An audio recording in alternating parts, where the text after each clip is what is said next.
to Future Proof Mzansi, a podcast where we discuss how consumer behavior shapes our marketing plans. I'm Senna, your host on this podcast, and I'm so excited to have my co-host back, Stacey. Thank you, Senna. It is really great to be back on Future Proof Mzansi, and today we are going to be talking about the essential part of brand building, that is the customer experience. That's right, Stacey, because Kantar's research shows that paid media typically only delivers about 25% of all touch points impact to branding, while other touch points like product or service experiences and word of mouth contribute up to 75%. Right. So in other words, we need to get that customer experience right if we're going to keep customers and ensure that they become advocates for our brand. In fact, at Kantar, actually what we talk about is setting the brand promise and then using CX to deliver to that brand promise. It's such a perfect kind of circular relationship. And who better to talk about that customer experience in a world of instant gratification than a much loved South African brand who has revolutionized the delivery space here in our country. So of course we are talking about Takealot, and we are thrilled to have their Chief Marketing Officer, who is also a friend of mine, join us today. Julie-Anne Walsh, it is so lovely to have you with us. As CMO representing Takealot, you have worked in the retail industry, in the digital in digital strategy, search engine optimization, sales, and of course marketing. You come from the University of Stellenbosch. I don't think that's where you come from, but that's certainly where you studied and where you have completed your MBA. So Julie-Anne, welcome. It's so good to have you here today. Oh, guys, I am so excited about this podcast. So let's get into it. Oh, yes, we're excited about podcasts. We're excited about you. And before we sort of get into the nitty-gritty of everything that you do at Takealot and the phenomenal experience you deliver, could you tell us more about how you came to be CMO of one of the South Africa's biggest success stories? Wow, what a privilege it's been to be the CMO of Takealot.com for the past 9 years. I think, growing with this business has been so exciting, and it's really built on a foundation of a very diverse experience set, but a passion for innovation and building enduring relationships. And I think one of the things that really got me to where I am is a curiosity that led to me studying psychology and criminology in my early years, and eventually that curiosity for understanding the human condition and motivation and what really drives our behavior has really fueled me to really go into an area that is an interesting divergence from what I studied. So tempered with applied psychology and criminology, I went into media management and e-commerce, and then did my MBA. And that really equipped me with really understanding how to respond to the evolving digital landscape. Because, over the last 2 decades, it has been incredible to work in various roles around product management, sales, growth, mobile, and digital transformation. And, starting in the ISP game in the early days, it really honed my skills working for companies like Vodacom World Online, Takealot, when they were eventually acquired by MWeb, to understand customer, brand, product development management, that digital innovation and scale.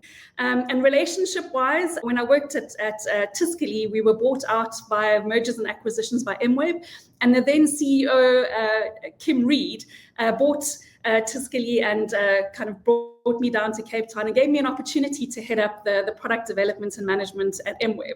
And that really catapulted my love of customer and brand and product development, and really understanding how all of it fits together to try and delight customers. And then from there, I moved on to really a small boutique agency managing performance, which then focused on e-commerce, and that all somehow came back together in, Kim chatting to me again around moving to Takealot.com. Oh, Julie-Anne, amazing. I can see now why you and Stacey are good friends, and I think we'll probably be good friends too. But anyway, let's get into the fundamentals of customer experience, because as we start off this interview, we've already explained that paid media is only one part of brand building. Yeah. So you can attract the customers, but then what do brands need to do to retain the customers and keep them coming back? What are some of those tactics? Oh, absolutely. So that's a great question. I think attracting customers is just the beginning. To retain them and keep them coming back, we've got to focus on providing exceptional value and experiences that go beyond that initial purchase. And for that, you have to use your full marketing arsenal. And understanding how and why South Africans shop the way they do, their individual shopping missions, is critically important. And if you're not putting yourself into your customer's shoes, then no matter what tactic you use, paid advertising is a good one to try and scale and get to cost effectiveness quite quickly, and it gives you an ability to target with precision and really understand your customer shopping journey and get signals. It also allows you to put your brand in a place that is next to bigger, more established brands. So for Takealot.com in the beginning, we were one of the first to start, shopping, Google Shopping in South Africa, and that was quite important for us to be able to put our products and our brands next to other established brands, and it actually lends for credibility. So it not only gives customers the availability to see your brand in context, but also to have choice. And South Africans, if you consider that it's only, 5 to 6% of total retail is e-commerce, the landscape is interesting in South Africa. We've got a very high mobile penetration base, but that means that we have many who have mobile devices, but not a lot of customers really want to download an app or don't have the ability or the space on their phones to download apps. So giving customers choice is quite important. So we at Takealot have a responsive Mobi site for customers that just want to browse on their mobile phone via their browser, or our desktop platform. And then we have the iOS and Android sites, or platforms that are, where the majority of our users are. Approximately 70% of all of our shoppers actually shop on Android and iOS app. But having said that, paid advertising is good to hook in and to try and entice customers onto your platform. But if you don't have personalized experiences or, a consistent way to communicate with your customers in a meaningful way, and personalize that, via whether it's CRM journeys or, communications or even social media, that owned and earned channels are critical to keep top of mind with our customers. So when you're in the retail space where you're peddling wares, it's actually all about service. And if you think about our obsession with our customers, if we don't start with the premise of doing what we say we're going to do when we say we're going to do it, then you almost don't have that exceptional customer service, because customers will begin to believe whatever you tell them and how you show up for them. So as an organization, we know we're run by humans, and we acknowledge that we don't always get it right, but we strive to, when we don't get it right, to really fix it quite rapidly, and being really responsive and empathetic in customer support. And we'll get that right sometimes and we won't, but we will always try to foster that customer loyalty and trust. And once we've got that engagement, being able to add on value-added services and ways for customers to really kind of use online shopping to better their own lives, that is kind of where we look at how easy can we make our returns policy, so that if customers have barriers to entry and they're worried about, will this thing be what I see on the pictures, that the returns policy can be trustworthy. The rapid delivery options, I think we allow for customers to go collect things at their own convenience at over 100 pickup points that we have, or even in pick and pay pickup points where we've launched quite recently, or we'll deliver it to anywhere in South Africa. And having that to differentiate is quite important. And then, to build trust, you've got to have incredibly strong transparency and ethical practices, and you've got to be able to get feedback from our customers. So we actively try and solicit feedback back from our customers, whether it's via our NPS surveys or via surveys that we do directly, or even recently we've added onto our platform a report a product feature where customers can go on and go, well, this isn't what it says on the platform, or something is wrong with the picture, or it's not good quality. They can actually report it directly on the platform, and we can pick all of those things up. But it's all about building trust. And I think if you think about those personalized experiences, the tactic marketing-wise that you use, if it's not informed by really listening to your customers about what they want, what their shopping mission is, what their data and shopping patterns are talking, and telling us about their user experience, then that comprehensive approach is quite important to us. We've also recently, and it's just under a year old, we've launched our Takealot More program around loyalty.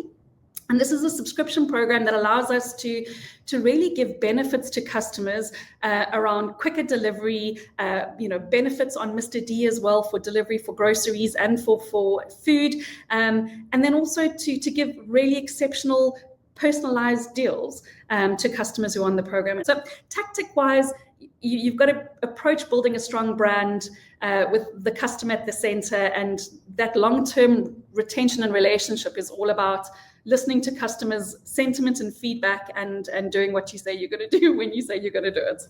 Yeah, I think so, Julie-Anne, like such a comprehensive view of how we put the customer at the center and how we use trust to build that experience. And at Kantar, we've got this our brand Z study, and one of the elements that we have within it is called the Experience Strength Index. And what it shows us is that brands that improve their experience are 2.5 times more likely to grow market share as a result, because we understand that brand sets the stage for future growth, and then experience delivers on that promise and gets us to that point of future growth. So I guess I feel like you have touched on it for us in a number of different ways, but perhaps what I want to ask you is around building that meaningful difference. If we're talking about branding, yeah. How do you focus yourselves in on building that meaningful difference within the context of South Africa, as you touched on, which there are access to data and infrastructure challenges, and within an e-commerce environment where there are a number of competitors who have entered that space since you guys started there. So how are you building that meaningful difference? Oh, great. So again, when brands don't deliver on their promises, they definitely risk losing customer trust and loyalty. If I reflect on Takealot's purpose, our purpose is to changing lives in South Africa for the better through e-commerce. And at the heart of that, it means that all of our customer comms and collateral, our platform and user experience, all helps us to delight and enable that inclusive growth by building a trusted ecosystem in South Africa. And when I say trusted ecosystem, it's about our sellers. We have over 15,000 small businesses and sellers that trade on our platform, that allow us to have incredibly, impactful and meaningful relationships with small businesses in South Africa, which is the lifeblood of where, if we want to thrive as a nation, it's going to come from. So small businesses, our supplier relationships, in terms of building the trust with our suppliers to enable us to be able to buy the best products with the good, really good pricing support to be able to offer it at value to our consumers, and those sourcing strategy for quality and value. And then there's all of our other partners, whether it's our franchisee network or our driver partners that actually are the ones that are, that interface between ourselves and our customers. That seamless interface and that efficient service is really critical. And if you think about kind of what we can do to consistently adapt with our feedback to change South Africans' lives for the better through e-commerce, it's really about actually thinking about ways to make online shopping easier for a greater majority of South Africans that don't have access at the moment. And by doing that, actually growing the whole ecosystem and lifting as we rise. So if we think about our Takealot pickup points, more payment options. We are diversifying because we know customers have different needs. Not everyone has a credit card. We have a cash on delivery option. We have, a buy now, pay later option, a MobiCred option, a Takealot store card option. We will launch very soon Apple Pay and Google Pay on our platform as well. So we're trying to make it as accessible as possible for a wide range of customers. Yeah, I really love how you answered that. I love this idea of inclusive growth and how you've looked at the different strategies to bring everybody along on this e-commerce journey. And I actually want to touch on that because, Julie, Senna mentioned earlier that you and I are friends. I guess we probably met, I don't know if we would say that we go out on the weekends together, but we certainly do know each other. And that a lot of that started when you were telling me a couple of years ago, well, what is it, about a year and a half to, maybe about a year and a half ago, about the Takealot Township Economy Initiative, which started in Gauteng. I'm not sure whether you've rolled it out to other regions just yet, but what I would love is if you could tell our listeners what the initiative is, and how it's progressed since the time when you introduced it to me, which is a perfect example of how you are using one of your differentiating factors, which is inclusive growth, to drive change in our country. So yeah, please tell us a bit about that. Yeah, so maybe let me just step back just slightly. So one of our obsessions is access, and at Takealot, we genuinely want to offer South Africans access to all the things they want, need, and love. And what we're incredibly fortunate is that we're not restricted by a geographical location or only servicing, a particular radius around, the likes of brick and mortar stores. We also don't have the limitation of shelf space, which is interesting. So we can offer someone right in the northern border of South Africa, the same sort of premium products or accessible products that we do to someone in Sandton. And one of the ways that we've done that is to actually understand that the South African consumer doesn't always have a home address or a street name and a number to their house. And sometimes that is problematic on a lot of the local e-commerce platforms. So what we've enabled is you can actually just put in your GPS location or your drop a Google PIN, and we can actually deliver to where that pin is. So we started thinking about, well, okay, what else can we possibly do? How do we unlock the 95% of South Africans that have never shopped online before, and that it can actually enhance and actually add a lot of meaning and bring difference to their lives? So we know that we are under-indexed in the South African emerging economies, and specifically the township economy. So we partnered with the Gauteng provincial government, and later on last year, we partnered with the Mpumalanga provincial governments as well.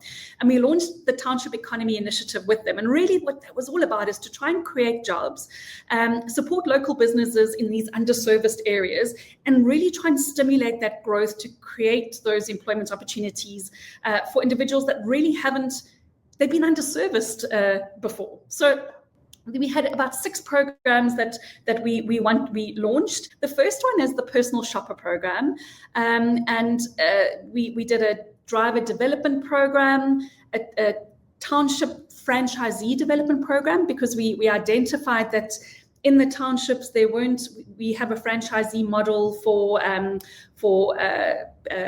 delivery hubs and pickup points throughout the country, but we only have a few dotted into the township areas.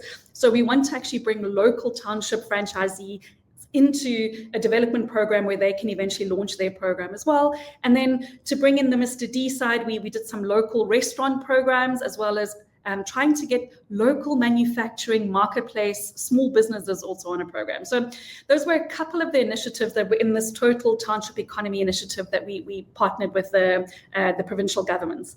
So if I start with the personal shopper initiative, which is just, for me, one of the most insightful programs that we've run in terms of just understanding the South African consumer, specifically in these underserviced areas.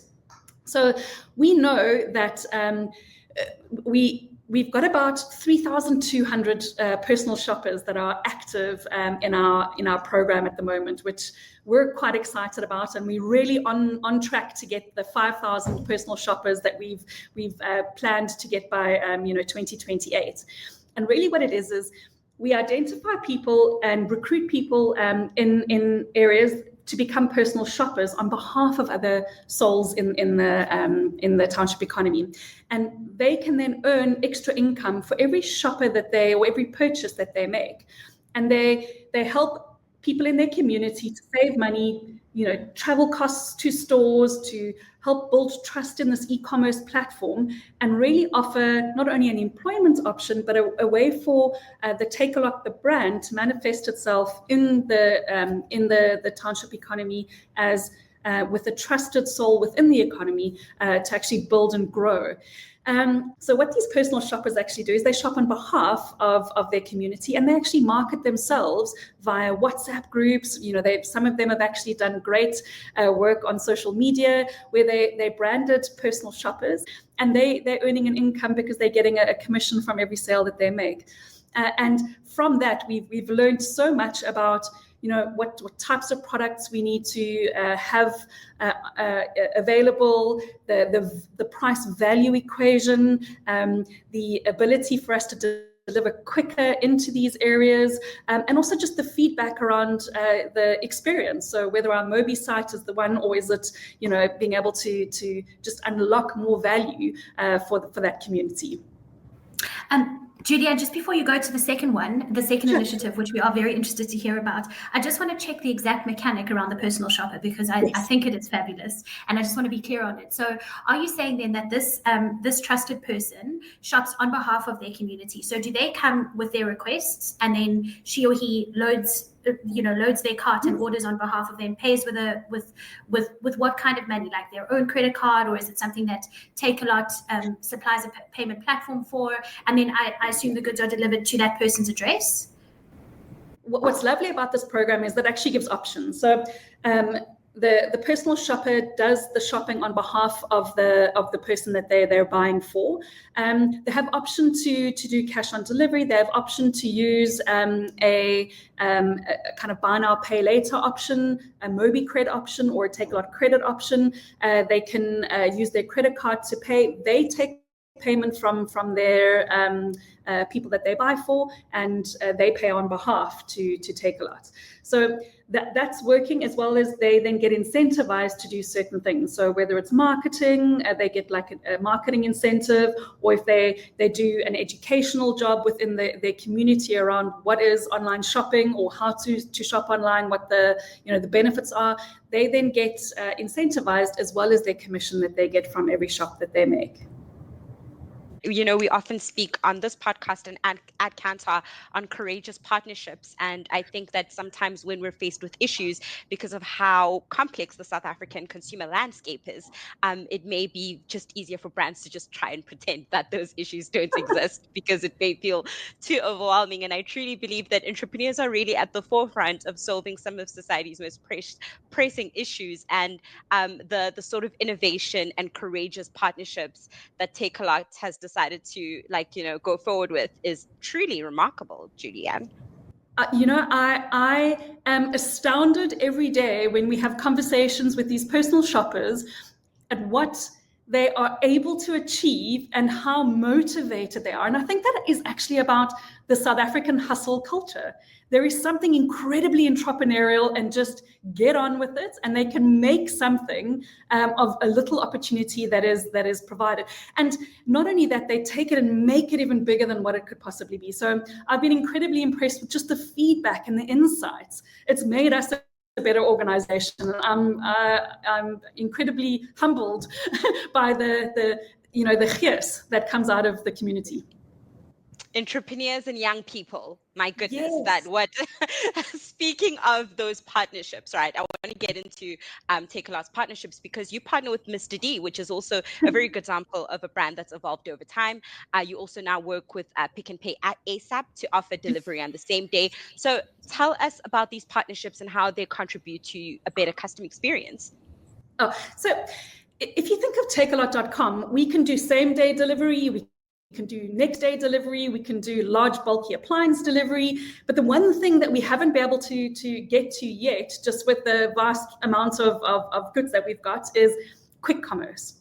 And within the Takealot group, we've got Mr. D, who has a strategic partnership with Pick and Pay on the grocery side. They have an incredible food delivery platform. I mean, they're doing good stuff there. And they've just recently launched what they call is a shops vertical. And so last year, we launched Takealot Now, which is on the Mr. D platform, which is a Takealot store into the Mr. D platform where you can get Takealot goods within under an hour. And I'll give you a use case. So I was working from home, one of those rare days, and at 7:30, I went and sat in front of my monitor. My monitor was broken. And I was like, oh my goodness, I have a day full of meetings back to back. What am I going to do? So I thought, let me test the platform. And I was quite skeptical. And don't tell them on that side. So I went onto the Takealot now on Mr. D. And at that stage, I think we're in four areas at the moment. We're in Cape Town Central. We're in the northern suburbs in Cape Town. We're in the northern suburbs in Joburg. And we're in Pretoria. So we've got an ability to service across the board. And I went on at 8 o'clock when the stores opened, ordered a monitor. It arrived in 35 minutes. It was at my door. My 9 o'clock meeting happened. It was the most amazing experience. So that's just one use case where that can service. Mr. D have done kind of amazing stuff with groceries. And as South Africans are kind of buying more groceries online. We know the Checkers 60/60 option. They're doing incredible things as well. COVID really helped the acceleration. The platform and the ability to have access to the Takealot.com delivery driving network has allowed the pick and pay on Mr. D drivers to scale as well. And now we've got the opportunity for stores to register on Mr. D, and you can have pet food, party, stuff. If you have, a convenience store in your area, you can load it and have it on the Takealot. on the Mr. D kind of stores. So they're building out their ecosystem, and I think their approach is great. Scaling that is the challenge, and making sure that you've got coverage.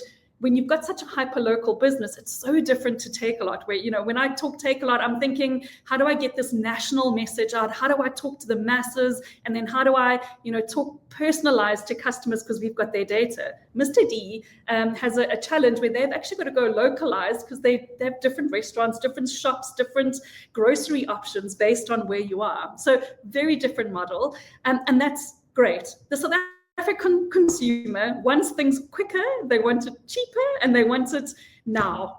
So I think there's an interesting learning that's happening on that side of the business, which is informing also the Takealot side. It's a different shopping mission though. I love that, the example about the monitor. I think we're building such an interesting kind of shopper here in South Africa, who, by the way, we do need to acknowledge the majority of shoppers, we know this through Kantar's and Zanti Barometer, that the majority of shoppers do still shop in store. They prefer in-store shopping, but there's this growing need across the board for further channels, and that's where e-commerce is serving so well. But what I just love is this idea of, I can place an order and get it in so many few minutes, and it reminds me of something that our head of CX always says, which is it's about delighting the consumer. It's not just about meeting your expectation. So the expectation that you set was 1 hour. That's important. We need to meet that. But man, you delighted me because you got it there in 35 minutes. And that's something to talk about. And that's something I think Checkers 60 is also doing very well, where they're going to just send this thing off to somebody in a boat somewhere in the middle of the ocean. It's just about the delight, and it's so newsworthy. It's such a shareable experience. So I think it's a lovely example and a great initiative. And what we've done, because the Takealot customer and the Mr. D customer aren't the same. So we've launched our Takealot More loyalty program, which actually helps customers to use benefits on both Takealot and Mr. D, which actually drives behavior and usage of e-commerce type behaviors. And the more people use this, the more the e-commerce category will grow, the more players will be able to thrive in the ecosystem, and the more the category will grow. So it's those type of initiatives, and everybody has to up their game and grow and delight and add new services and partnerships so that we can actually get more people to just enter into the space of convenience and access. I think, speaking of convenience and access, you mentioned the South African consumer wants it quicker, cheaper, and now. And I sort of love that, little summary. But I don't think, certainly if you could just tell our listeners, what does the instant delivery landscape look like in South Africa compared to other markets? Your brand has been at the forefront of progress in this category. So what are some of the learnings that you've taken from other markets, but also how different are we as South Africans? Mm-hmm. So if you just look at the South African market versus international markets, the one thing that is abundantly clear is we do not have a functioning post office network. And if you look at any established markets internationally, the one thing that the big players use is the local infrastructure for post office deliveries. So we don't have that. So that's opened a white space and an opportunity for delivery networks to be able to step in and actually grow, probably in innovation and in delight a lot quicker. We've got some quick commerce players which are doing good things. We've got some e-commerce players that are doing good things and growing out the landscape. But there's always going to be a challenge when we don't have regulations in South Africa that really govern e-commerce as an umbrella. So there's a lot of work to do to go, well, how do we make sure that we're regulated in a way that helps us to be in an environment that is fair and that makes competition head-on-head fair. So we've obviously got some international offshore players that come in with really cheap products that are negating some of the SARS. There's a lot of moving parts in the landscape at the moment that I think over time, with advocacy and with a little bit of structure and with people coming together within the industry, we'll be able to grow the South African landscape a lot quicker, which is not dissimilar to some what the international players in other territories are experiencing. The South African landscape is tough. It is different. It is not like any other territory in the world. We don't have a post office, that's fine, but we also have a large dispersed country of varying cultures, subcultures. South Africa is a melting pot of just so much. Interesting, different, not a homogeneous blob. So the players that are playing in the market and doing exceptionally well are the ones that are understanding who the South African consumer is and who and what the motivators behind what drives the behavior is. So having said that, there's best practices that we learn from our international counterparts all the time because they are a little bit more advanced in terms of they've scaled their businesses and they're doing, really good customer experience at scale. Those are the things that we need to learn and bring back because South Africans deserve to be at that bleeding edge of good experience, but not losing sight of, you can't just take international tech or mark tech or, whatever it is and put it in South Africa and think it's going to work. I think it is. There are so many aspects to consider. I spoke to one of our global brands, a payment platform, it was a while ago, a couple of months ago, and they were saying they actually can't believe how many payment platforms are offered in South Africa by e-commerce retailers. Like, it's actually quite a big deal, and they are just so varying. Which is actually something I wanted to know just a touch more about before I want to ask you about another big sort of shake-up in the South African retail scene. But what I want to ask you is, you mentioned, you were speaking about inclusive platforms and accommodating so many different needs. And you mentioned one here called a responsive Mobi site. Is that like is that sort of like how does it work? Is it a USSD thing? Like what is it actually?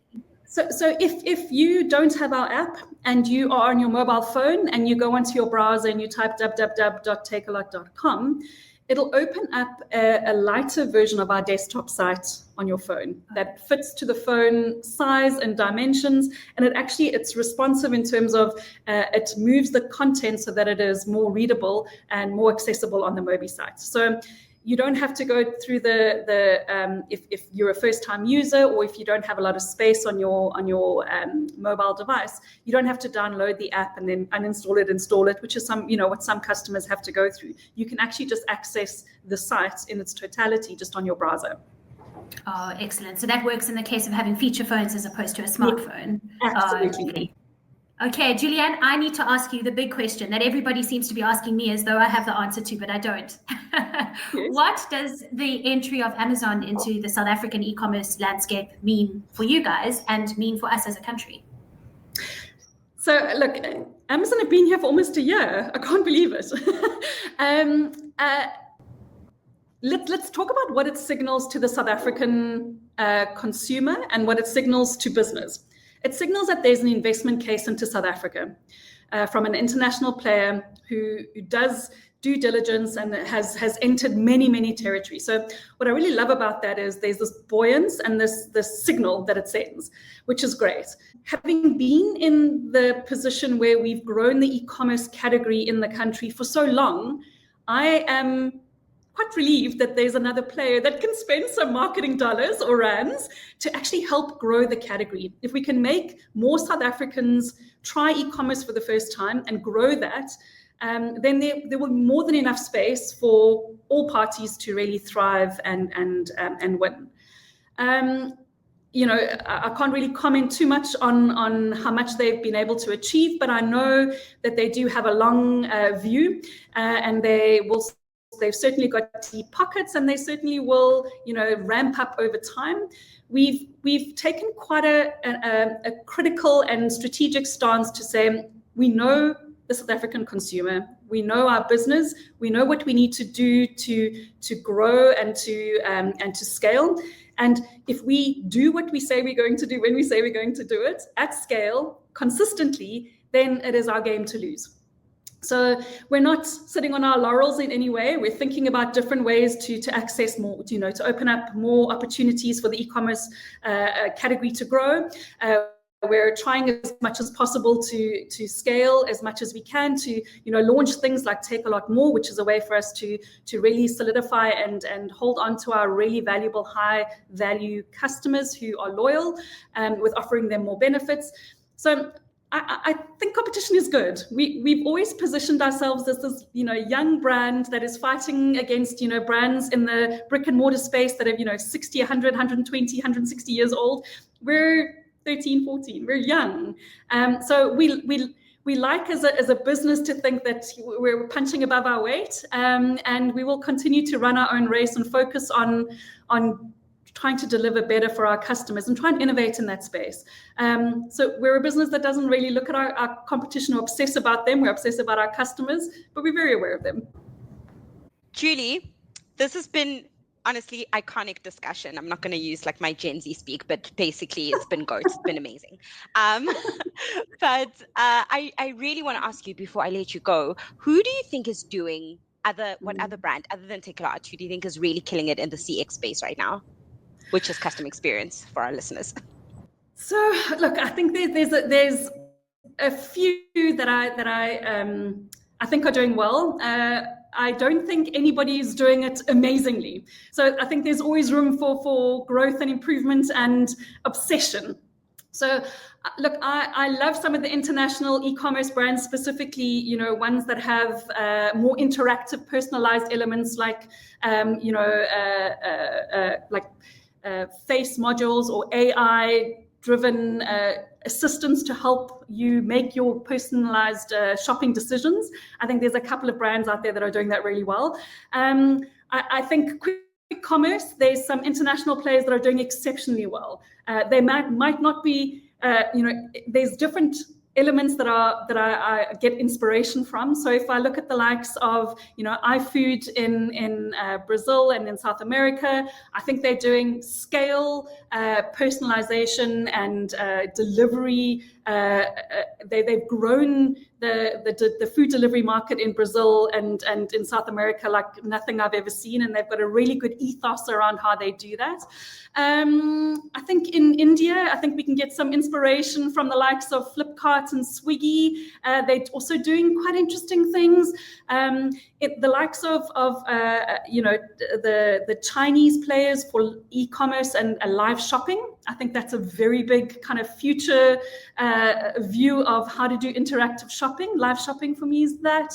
I think we can learn quite a bit from them and make it our own. Julie, I love those examples. I've taken some notes, so I know where to go and find my next inspiration from. So thank you for that, and also just thank you very much for an incredibly informative discussion. It's been really, really quite eye-opening, and I love, as you know, but I love the passion that Takealot comes to e-commerce landscape with. It's just it's constantly disruptive. It's looking for new ways, which is quite a big deal for a brand that founded itself on disruption. So to continue to use that as your point of difference is really a big kudos to you. So thank you for joining us today, and to our listeners, thank you too for listening in today. You can follow Kantar on LinkedIn and X, and we would love to hear from you. So please subscribe to the show. That means click the button so you don't miss any upcoming episodes. And you can find us on Spotify, Apple, YouTube, and leave us a review. We really appreciate it. So until next time, thanks for joining.